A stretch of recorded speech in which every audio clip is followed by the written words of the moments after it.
morning. Welcome to this week's edition of Long Island Legal. I am Patrick McCormick, the partner in charge of litigation at Campolo, Middleton, and McCormick, full-service law firm on Long Island, located in Ronkonkoma at the entrance to the MacArthur Airport. I'm very happy this morning to have with me my good friend Mike Fitzpatrick. Mike is a Republican New York State Assemblyman from the 8th Assembly District, which covers all of Smithtown and the northern part of Islip and Hop Hog portion of Islip. Right, great. Good to have you here. Thank you. Thank you, Pat. Great to be here with you.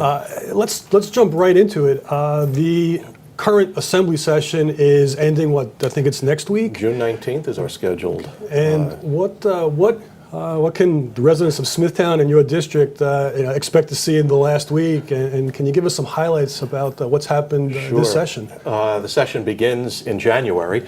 We run for 6 months. Our scheduled termination date is Thursday, June 19th, but we will probably go past midnight into Friday the 20th. Everyone packs for that extra day because it seems to happen that way. But right now, in the last 2 weeks of session, we go into what's called shutdown mode. And what that means is all of the bills that have been laid aside, what you can do is, as the minority, we lay aside bills. When a bill is laid aside, it goes on to the debate list. And the majority, the Democrats, will bring those bills back for debate for possible or ultimate passage. Also, we have our local bills. So think about it. You have 150 members of the Assembly as well as 63 senators. I have 3 local bills that I need to get passed, 2 of which have made it. Actually, you have 4. 1 is not going to be passed. 1 is still waiting, probably next week, and 2 we've been able to get through. So I have 4 bills. Can you imagine 150 members with 2, 4, 6 or so local bills? Our legal staff really earns its pay in these last 3-4 weeks because each one of those bills has to be thoroughly vetted to make sure they conform with state law, et cetera. They have to be passed through their relevant committees. Many of them go through Ways and Means, which I serve on. Then they'll possibly go to Rules, and then after Rules onto the floor for a vote. So we go well into the late evening hours, and at times in the last 2-3 days of session, we even go beyond midnight. We've even closed session as late as 5 a.m. Just to clear that calendar before we finish session. It sounds like you're not going to be doing too much sleeping. No, it's you really, it's kind of funny you say that because you're sitting in that desk. We'll go into session at 10 a.m. and can you imagine being in session from say 10 in the morning until 5 a.m.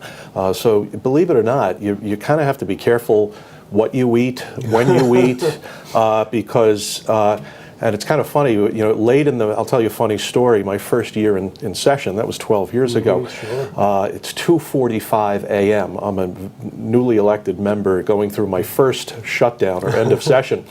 And you're sitting there waiting for bills to come out, be reported out to vote on. And all of a sudden, you hear click, click. And it was a New York Times photographer who, and this is what they do in the wee hours, caught 5 of us. I'm like this, trying to stay awake, and just closed my eyes, and she caught me. 5 of us got caught, and she came up to me and said, "May I have your name, please?" And I said, "Well, who are you?" She said, "Well, I'm from the New York Times." I said, "Okay." I said, "I will give you my name under one condition, and that is you make sure you put 2:45 a.m. in the caption if you publish this photo, because normal people are sleeping at this time of day."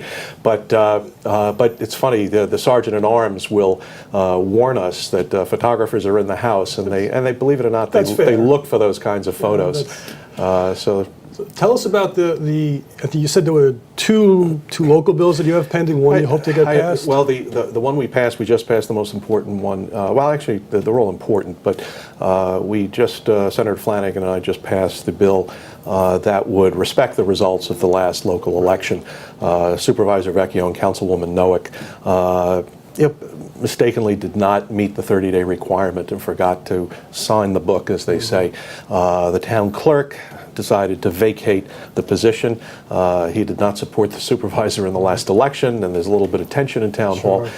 He decided not to pick up the phone and provide the courtesy of a call to the supervisor to say you have until such and such date to sign it. So because of that, he vacated the position, creating a mini crisis in Town Hall. There was an uproar. The people of Smithtown said, we don't do this here in Smithtown. And the town board decided to reappoint both of them. However, that's only for 1 year, requiring them to run in a special election, which would be this November. It happened less than 60 days after the election. So Senator Flanagan and I put in a bill to respect that vote, to eliminate the need for a special election. It passed. It's on the governor's desk right now, and we expect him to give it his okay. And if that didn't pass, that would have resulted in a special election? Well, this November they would have to run. In fact, we are collecting petitions for Councilwoman Noack and Supervisor Vecchio, just in case. The governor could veto this. We don't think he will, but if he does, we have to be prepared. The other bill is a Hurricane Sandy or Superstorm Sandy related bill. The extension for people to file for a reduction in assessment. Sure. For people, it's interesting. Here on the North Shore, we know with the devastation that occurred on the South Shore with the flooding, we had mostly tree damage. Right. However, there were 4 homes up in the Nissaquag area along the Sound that were devastated by the storm and had water-related damage. I didn't hear about that. Yeah, exactly. And so what happened was the school district was not aware that these people needed that relief, and they therefore did not take advantage of the legislation. So we now have to pass a special bill to get that done, and we got that out as well. Has that been signed, or will it be signed? It's on its way to the governor. So those are the important ones. There's another one, a simple parkland alienation bill for a little parcel in the Pines that's kind of a cleanup measure.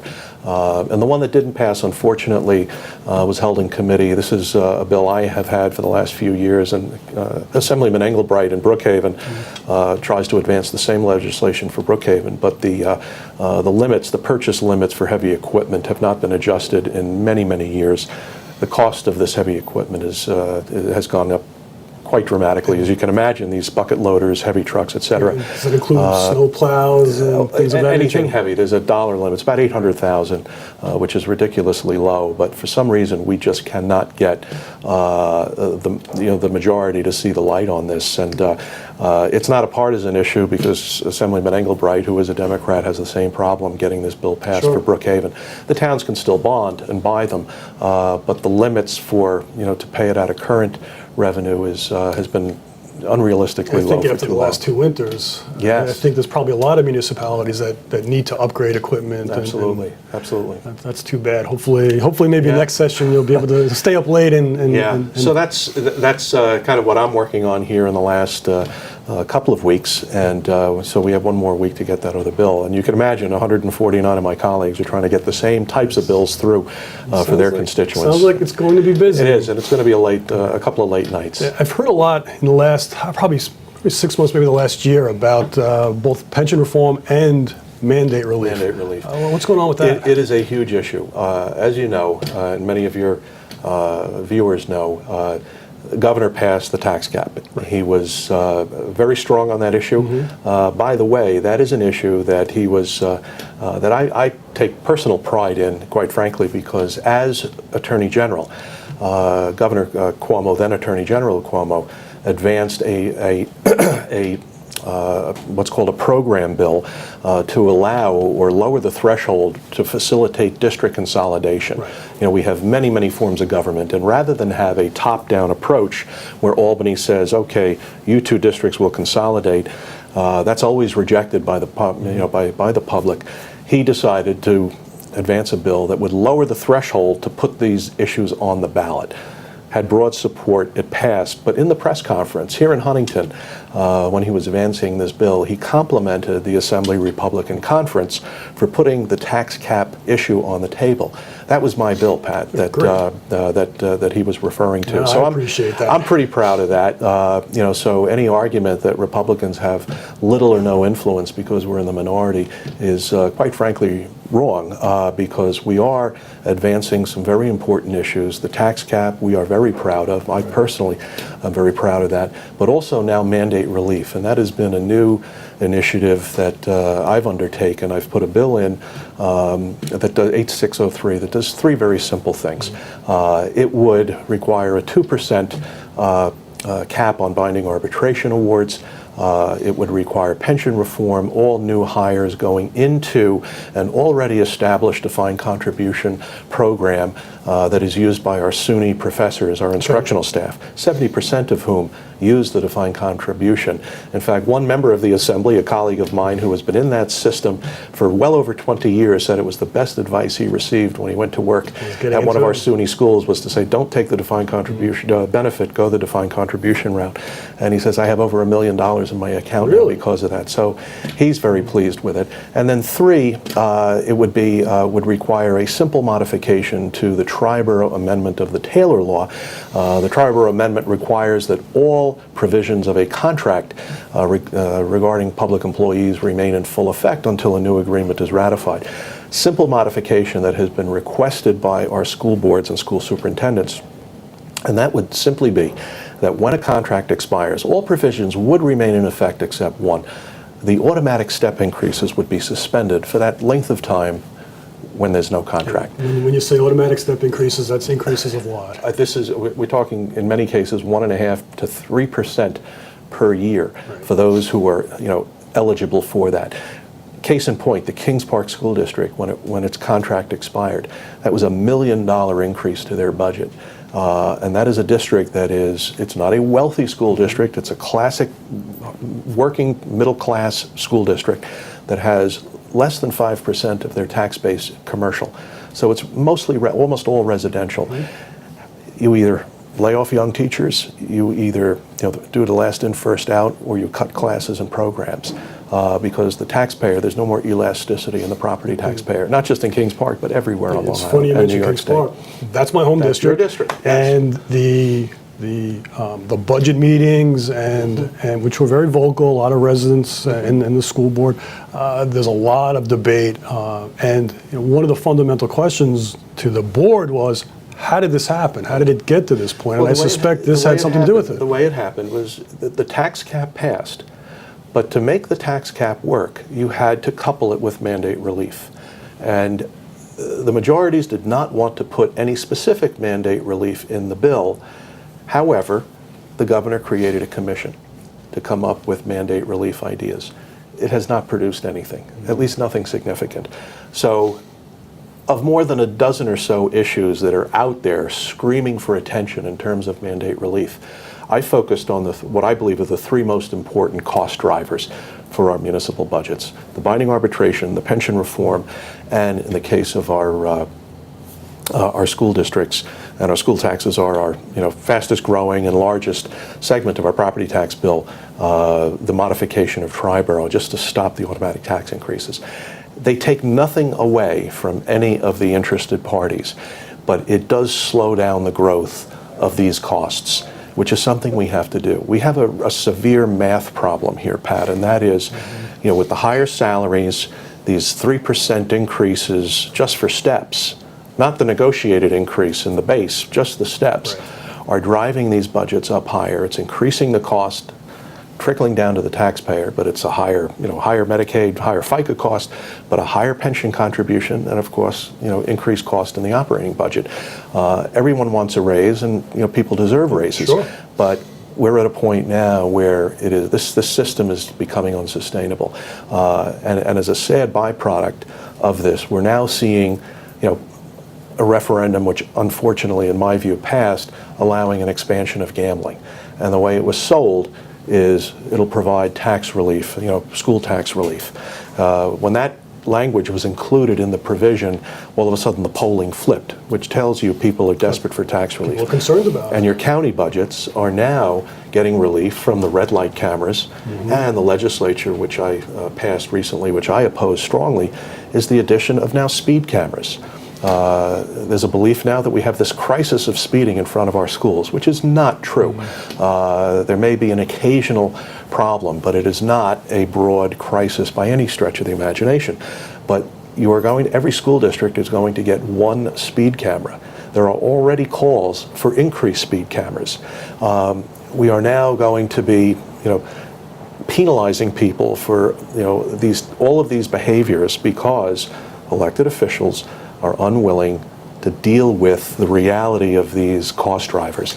It's politically difficult, there's no doubt about it, but as Governor Walker in Wisconsin or former Governor Mitch Daniels in Indiana can testify to, however, they were unintimidated by the forces that wanted to leave the status quo alone, and they prevailed, and their economies have improved because of it.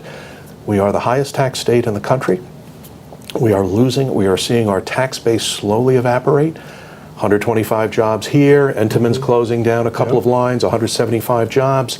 Companies like Adecco moving operations, Sabaro is moving to Ohio. Taxes are a big reason, and the cost of living and the cost of doing business on Long Island is a big reason for that. These people are going to find it very difficult to find similar paying jobs here on Long Island. So we have to do something. And it's a classic confrontation between our public employee unions and economic reality. And, I believe as an elected official in the state assembly, I have a fiduciary responsibility to my taxpayers. Right. Too many of my colleagues in the legislature believe that that's only the job for the governor and maybe the comptroller, that they can go and give away, the goodies to all the interest groups and let the governor be the bad guy and veto it. I think that's a narrow-minded view. What happens at the end of the year, there are right now 25 pension sweetener bills in the hopper, which is classic for this time of year, because at the end of the year, everyone's tired, even the press is tired. It's always done at the end of session when fewer people are paying attention. The cost, just the first year cost of those 25 bills, if they were passed, and they won't all pass, but would be like $1.7 billion just in first year cost alone. Our economy can't sustain that. Our taxpayers can't sustain that. And the reality is, if Governor Cuomo and the legislative leaders don't get serious about putting some of these issues on the table, and I understand you can't do it in one fell swoop, you have to do it gradually, but my friends in the unions, and I call them friends because we have discussions and we get along, we disagree on this stuff, but the argument I try to make to them is that if we don't have a healthy private sector, we're not going to have a healthy public sector. And what I don't want to see is I don't want to see your pension threatened, as in other states where they have severe underfunding. New Jersey, for example, is going to skip its pension payment because they simply can't afford it. We don't do that in New York, but we're not 100% funded, meaning we don't have 100% of the assets to meet our current obligations. We're about 92%. And that brings up another issue that some of our audience may be interested in, but there was a bill that was reported out of Ways and Means this week. It'll go to the floor next week. That's going to give authority to the sole trustee of the pension system, Comptroller Tom DiNapoli, allow him to go from 25% of assets to 35% of assets in non-traditional investments. Now, to the average person, that goes right over their head. What's really at work here is because of the unrealistically high guarantee of 7.5%, the comptroller now has to take more risk in the marketplace to try and meet that 7.5% goal. Because if the 7.5% rate of return is not reached, the taxpayer makes up that difference. So they're taking on, now you're going to allow the comptroller, the sole trustee, to put almost a third, 35% would be just over a third of plan assets into investments that inherently are more risky. It's a dangerous thing to do. I voted no. We're going to try and debate it on the floor. We're going to try and lay the bill aside and see if we can get, deny the comptroller, keep him from doing that. It's not a good thing. It sounds very risky. We have to discuss pension reform, and I know too many of my colleagues don't want to go there, but we have to. And just looking ahead to next next year. Hopefully, I know you have an election this year, you're reelected. Yes. What do you see the hot button issue or two being for next year? I think the hot button issue next year is going to continue to be mandate relief. Rob Astorino, Mr. Cuomo's challenger on the Republican ticket, is raising that issue constantly because as a county executive, he's the Westchester County executive. He deals with this every day. Former county executive Steve Levy has been a strong voice. Syracuse Mayor Stephanie Miner, a Democrat, has openly disagreed with Governor Cuomo on some of these issues, saying we must focus on some of these mandate relief issues. So that, I think, is going to be front and center next year. And continuing, trying to create economic growth. But where I think the state is missing the mark here is that it's not giving businesses 10 years of no taxes. Quite frankly, that's insulting to the other businesses that have to pick up the slack. What we need is a rededication to freer markets here in the state of New York, less crony capitalism, reduce our tax rates, because that is what's going to drive economic growth. And by doing that, we will attract more businesses and not pick and choose winners, which unfortunately I believe the Startup New York program does. Well, with any kind of luck, you'll continue the good fight. We will. And some of these things can get passed. I know for me, I live in your district. I very much appreciate what you do on a daily basis. I know my family does. Hopefully my young children will be able to come back to Kings Park and Smithtown after they graduate college. But these are significant issues. We appreciate what you do. Thank you. Thank you, Pat. Thank you, Mike. We just want to, I want to, like you, I want to retire and live on Long Island, Absolutely. not be forced out. And I want your children and my children to have an opportunity to build a life on Long Island, just as our parents and grandparents did. And at the rate we're going, that's going to be extremely difficult for them to do. Get more people like you in Albany. Hopefully that'll be the reality. Thank you. Thank you.